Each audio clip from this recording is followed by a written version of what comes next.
Los Dodgers resucitaron de la mano de Miguel Rojas y Yamamoto para ganar una de las mejores series mundiales de toda la historia. Lamine Yamal volvió al gol y el Barça volvió al triunfo, mientras que el Madrid goleó con un Mbappé supremo. Erling Haaland vuelve a dominar la Premier League y Luka Doncic tiene un arranque de MVP. Quédense, que se la doy cortita y al pie. Ahí le va, cortita y al pie. Saludos desde Austin, Texas. Si notan que mi tono de voz es un poco más bajo, es porque estoy grabando este podcast de madrugada antes de tomar un avión de regreso a casa. Estuve aquí cubriendo un juego de postemporada de MLS, victoria de LAFC frente a Austin FC, un partidazo de Son Heung-min, de Denis Bouanga, la nueva dupla fantástica de LAFC para ganarle al Austin FC de Dani Pereira, entre otros. El venezolano que tuvo un buen partido, marcó gol, pero poco pudo hacer. Pero voy a los temas. Quiero hablar de NBA, de este arranque de temporada que ha tenido Luka Doncic. Quiero hablar, por supuesto, de la Liga Española, la Liga Inglesa, donde creo que hay dos historias muy especiales, y arrancar con la Serie Mundial. Quizá lo más lo más emocionante, lo más espectacular que nos dejó este fin de semana, con un juego 7 que en sí me parece a mí el mejor juego 7 en la historia de las Grandes Ligas, de lo que yo recuerde. Y como Serie Mundial en líneas generales, creo que esta que han ganado los Dodgers está ahí con la Serie Mundial de 2016 entre Cubs e Indians. Una que para mí es muy especial porque me tocó cubrirla, me tocó estar ahí en los 7 juegos, en Chicago, en Cleveland, porque Cleveland era el local en esa serie, llegaba con mejor récord. Cleveland, Chicago, Cleveland.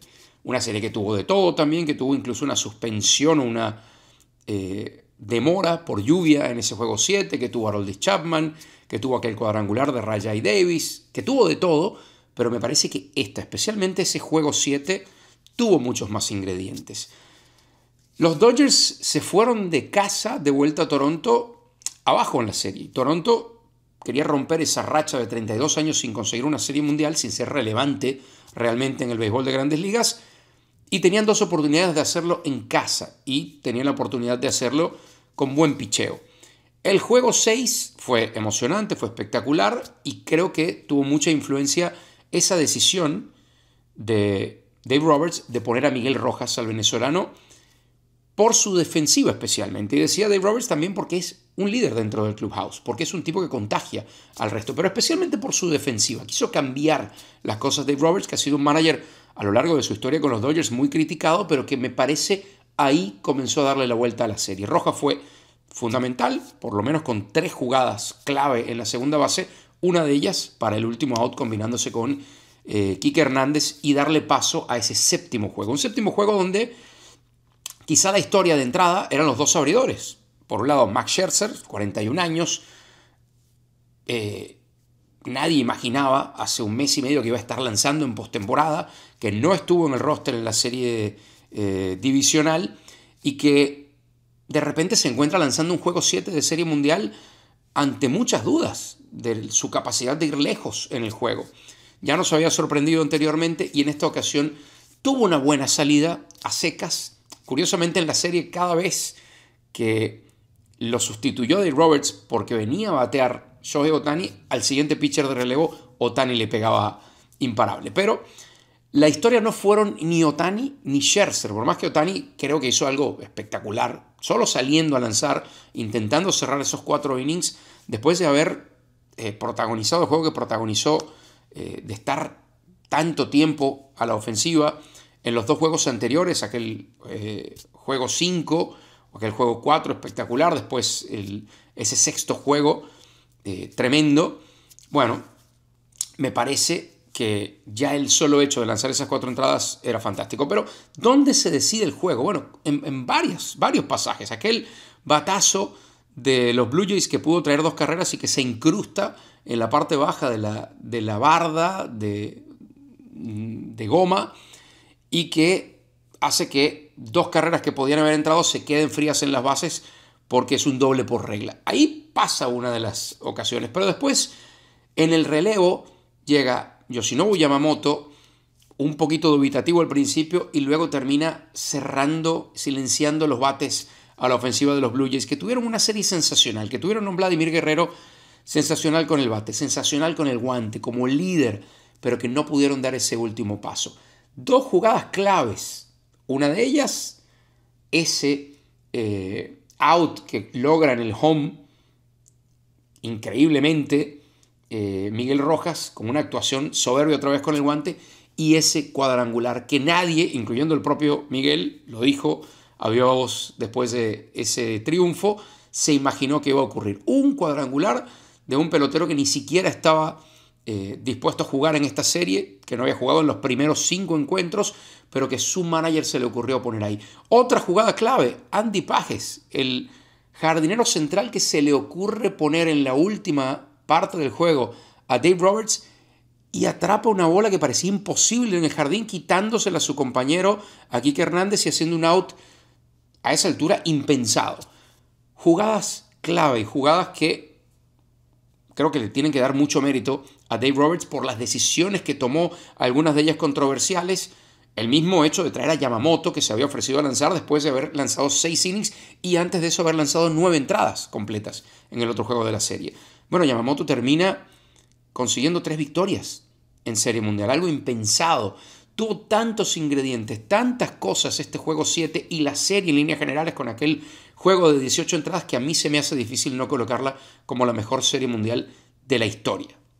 Tuvo de todo. Para mí está ahí con aquella Serie Mundial de 2016 que tenía como ingrediente extra el final, el acabar con una maldición de tantos años que cargaban los Cubs de Chicago. Pero ustedes, díganme cuál es su opinión. Para ustedes, aquella del 2016, esta de 2025 o hay alguna otra serie. Para mí el requisito tiene que ser que haya llegado a 7 juegos, porque hay pocas cosas como una serie mundial que se tenga que decidir en el juego 7. Yo pongo esas dos candidatas sobre la mesa. ¿Ustedes tienen alguna otra? Me lo ponen aquí en los comentarios del video.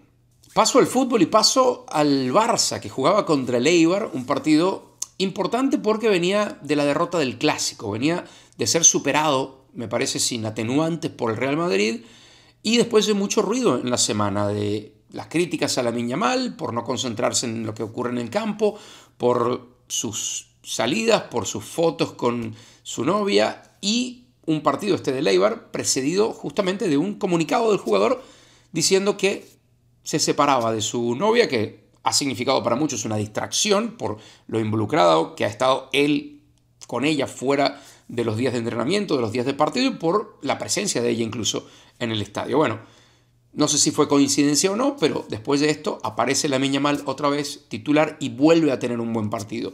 El Barça lo gana 3-1 contra un Eibar que, hay que decirlo, fue muy valiente, que fue a buscar el partido. Y el Barça, para mí el otro tema importante es que gana su primer partido sin Pedri. Un solo partido se perdió Pedri la temporada anterior y fue justamente contra el Valencia a mitad de campaña y fue justamente quizá el partido más contundente del Barça porque lo ganó 7-1 sin Pedri en la cancha, que insisto solo se perdió un partido de liga. Ahora se va a perder más, se va a perder probablemente 4 partidos de liga y 2 partidos por lo menos de UEFA Champions League ante el Brujas y también ante el Chelsea. Es importante para el Barça saber que puede funcionar igualmente sin Pedri en la cancha. No hizo demasiadas cosas extrañas o no hizo variaciones realmente Hansi Flick. Colocar a Marc Asado haciendo dupla con Frenkie de Jong en la mitad de la cancha y Fermín, que viene haciendo un fútbol maravilloso en esa posición de enganche, y después los de siempre en el ataque. Buen partido también de Ferran Torres, que aprovecha también una asistencia de Fermín. El primer gol, que es de Lamine Yamal, que es muy importante para su confianza, regresar al gol, es de una muy buena jugada de Alejandro Balde, para mí un futbolista que lo resiente mucho el Barça cuando no lo tiene. Y después mete presión el Eibar, siempre jugó hacia adelante. Rafa Mir le hace un muy buen gol y luego llega el tercer gol para el Barcelona, que me parece sentencia el partido más allá de que el Eibar lo peleó, de que el Eibar le creó realmente problemas al Barça. Un golazo espectacular de Marcus Rashford, de una jugada individual. Lo había intentado muchas veces, no se le puede criticar por volumen, por energía, por intensidad a Rashford. Si a medida que pasa la temporada se vuelve un poco más preciso en su definición, que yo creo que es un futbolista que poco a poco va alcanzando su mejor nivel, ese que mostró hace quizá 3 años en el Manchester United. Para mí, Marcus Rashford eventualmente va a ser titular. O va a sentar a Rafinha o va a ser titular como 9, pero parece cada vez más que Rashford no puede faltar en el 11 del Barcelona. Me gustó mucho su partido, más allá de que tuvo otras ocasiones y no fue tan preciso. Y el Barça resolvió un partido que en el papel podía parecer sencillo y no lo era, por cómo juega el Eibar, por la presión que le ejerció, por las ocasiones que le creó en ofensiva y en defensiva del Barça. Lo gana bien, lo gana 3-1 y por lo menos no se desengancha de la liga, porque el Madrid había ganado su partido anteriormente contra el Valencia. Creo que no había que esperar un resultado muy distinto. El Valencia pasa por un pésimo momento, no solo esta temporada, desde la anterior, y el Madrid lo aprovechó. ¿Cómo lo aprovechó? Con un penal, primero, me parece bien marcado, que ejecuta perfectamente Kylian Mbappé. El tema de los penales se puede volver un capítulo interesante dentro del Madrid, aunque yo creo que semana a semana se comprueba que quien tiene que cobrar todos los penales es Kylian Mbappé, porque Vinicius no ha sido efectivo cobrándolos y lo ha vuelto a demostrar, pero Mbappé marca el suyo, después marca un gol a pase de Arda Güler, lo he dicho desde la pretemporada, desde el Mundial de Clubes. La mejor conexión ofensiva que tiene el Madrid es esa entre Arda y Mbappé. Pero si ahora se suma a esa ecuación, como lo vimos en el Clásico y como lo vimos en este partido, un Jude Bellingham que se va sintiendo cada vez más cómodo con el esquema de Xabi Alonso, el Madrid puede ser muy peligroso. Hay que sumarle un golazo también de Álvaro Carreras. Es un Madrid que, más allá de que tenía un partido accesible en el papel, fue y cumplió, goleó y fue muy superior al Valencia para seguir con esa ventaja de 5 puntos en la cima de la tabla.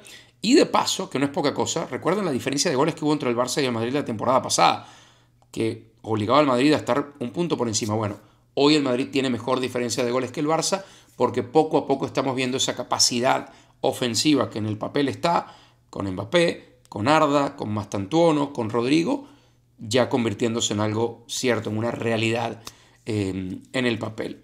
Después de eso, el Villarreal es el equipo que está detrás en la tercera posición, y el Atlético de Madrid, que parecía se desenganchaba, está con 22 puntos, eso sí, a 8 ya del líder, que es el Real Madrid. Para mí hay liga todavía. Yo creo que el Barça va a mejorar.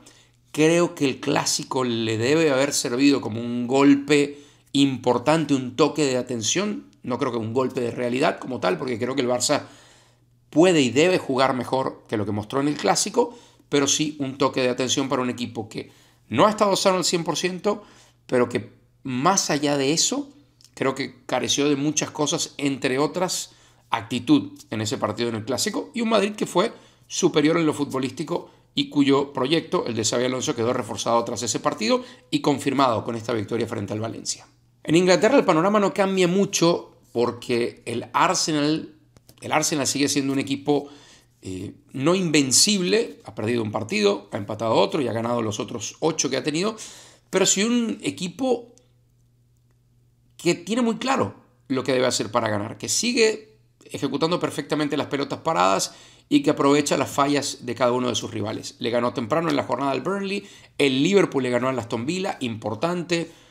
Fallas del Aston Villa, una muy clara del Dibu Martínez, que le regala un gol prácticamente a Mo Salah, pero era importante que cumpliera el conjunto del Liverpool después de haber perdido 6 de los últimos 7 partidos. Vuelve a la victoria el equipo de Arne Slot, que está tercero, pero a 7 puntos ya del líder, que es Arsenal. Pero en el medio de todo esto, yo ahora quiero hablar del Manchester City, porque antes de empezar la temporada les decía que para mí, si bien el Liverpool era candidato a repetir, el City iba a ser mucho mejor equipo que la temporada pasada.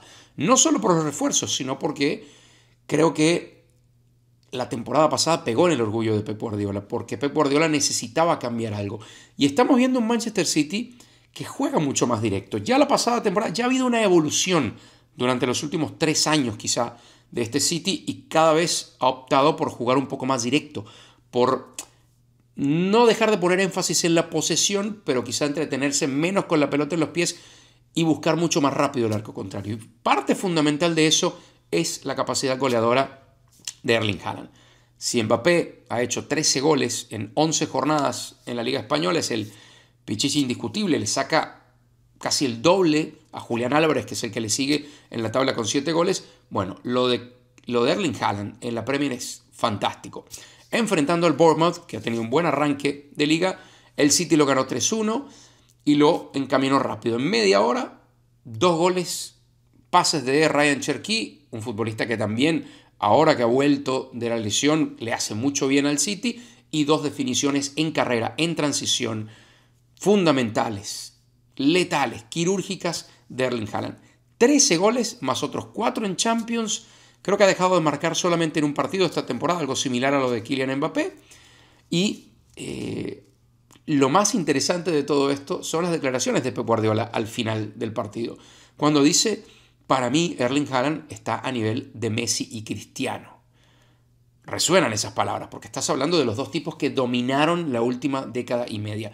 Ojo, sí, dijo Guardiola, lo que falta es, la gran diferencia es el tiempo que han estado Messi y Cristiano en el tope. Aún ahora, y se refería al presente de ambos, en ligas que no son evidentemente lo mismo que la Premier League o que la Liga Española o que la Liga Italiana, siguen haciendo goles. Pero la clave y la diferencia es el tiempo que han estado en la cima. ¿Podrá o no hacerlo Erling Haaland? Decía Guardiola, fíjese en sus números. Está a nivel de Messi y de Cristiano. Y hemos conversado los números en este espacio de Erling Haaland y está por encima de los números de Messi y de Cristiano.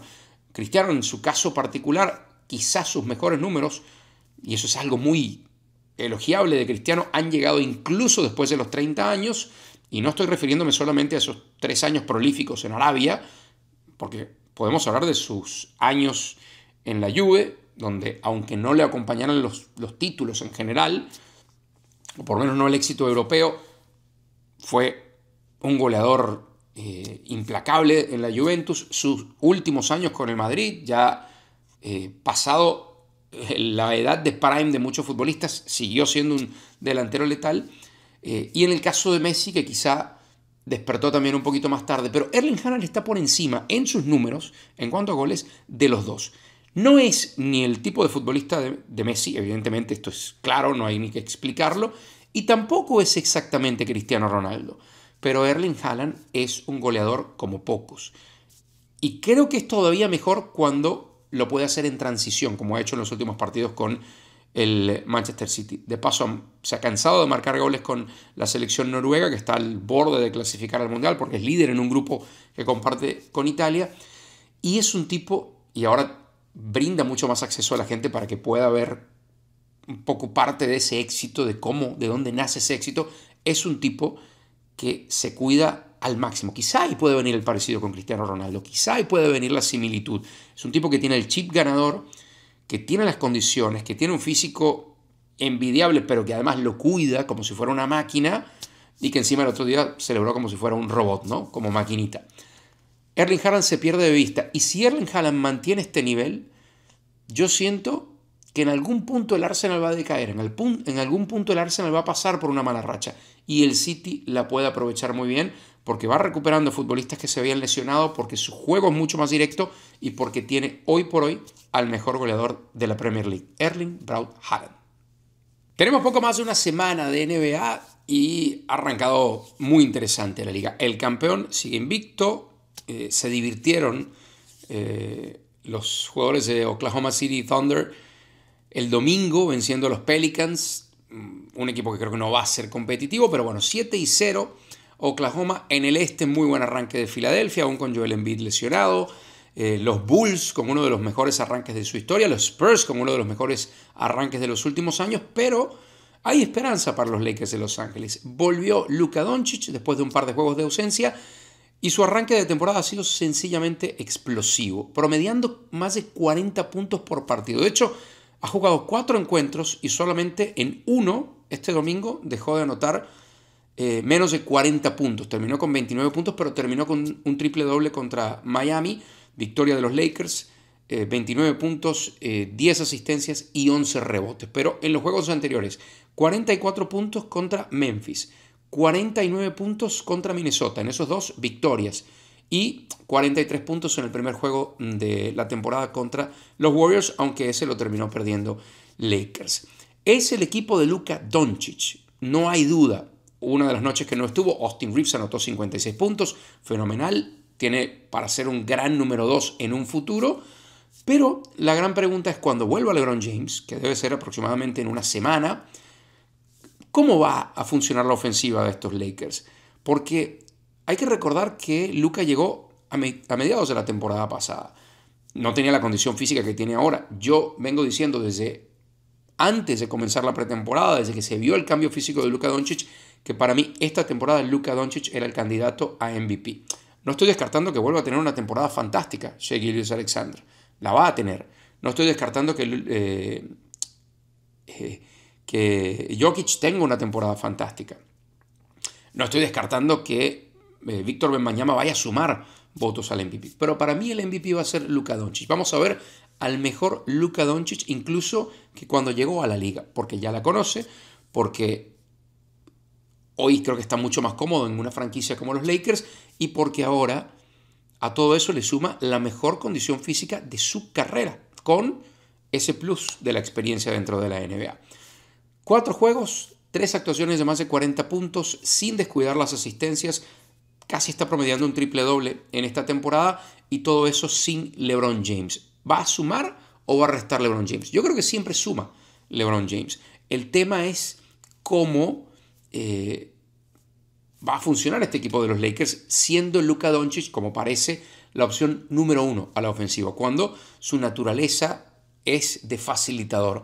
Pero creo que en este sentido LeBron James se va a adaptar muy bien, porque LeBron entiende y sabe que la mejor oportunidad que tienen los Lakers para buscar ser protagonistas en playoffs esta temporada, yo creo que serán equipo de playoffs. El tema es qué tan lejos van a llegar, es con Luka Doncic como la opción número 1 ofensivamente hablando. Y LeBron ha sido antes un gran facilitador. Hace un par de temporadas o 3 terminó siendo el jugador con más asistencias en la liga. Tiene esa versatilidad, tiene esa capacidad. El tema creo que va a pasar por lo defensivo. LeBron ya no es el jugador defensivo que era hace 4 o 5 años, a sus más de 40, y Luka Doncic creo que sigue siendo su gran talón de Aquiles. Si Luka Doncic mejora en el aspecto defensivo, terminará siendo el mejor jugador de la NBA, incluso por encima de Wembanyama, que creo que tiene todavía un par de años para llegar a ese nivel. O por encima de Jokic, porque creo que Nikola Jokic tampoco defensivamente es uno de los jugadores top de la NBA, pero ofensivamente hace todo bien. Las asistencias, el ser un buen lanzador de perímetro, el jugar adentro también en la pintura y dominar a cualquiera de los centros de la liga. Pero lo que puede hacer Luka Doncic con su IQ, con su inteligencia basquetbolística, su condición física ahora y la manera en fuego en la que empezó esta temporada desde el punto de vista de anotación, para mí será sin duda alguna el MVP. 43 puntos, 49 puntos, 44 puntos y 29 puntos. Esas han sido sus 4 actuaciones, con esa del domingo frente a Miami de 29 puntos, de un arranque el mejor en su carrera y que creo que se va a mantener una vez que vuelva LeBron James al equipo. Son las 4 historias que más me llamaron la atención de este fin de semana, que dejó mucho evidentemente con la Serie Mundial como la gran reina. ¿Qué Serie Mundial es para ustedes la mejor de la historia? No es fácil contestar esa pregunta. Para mí hay 2 candidatas, 2016 y esta de 2025.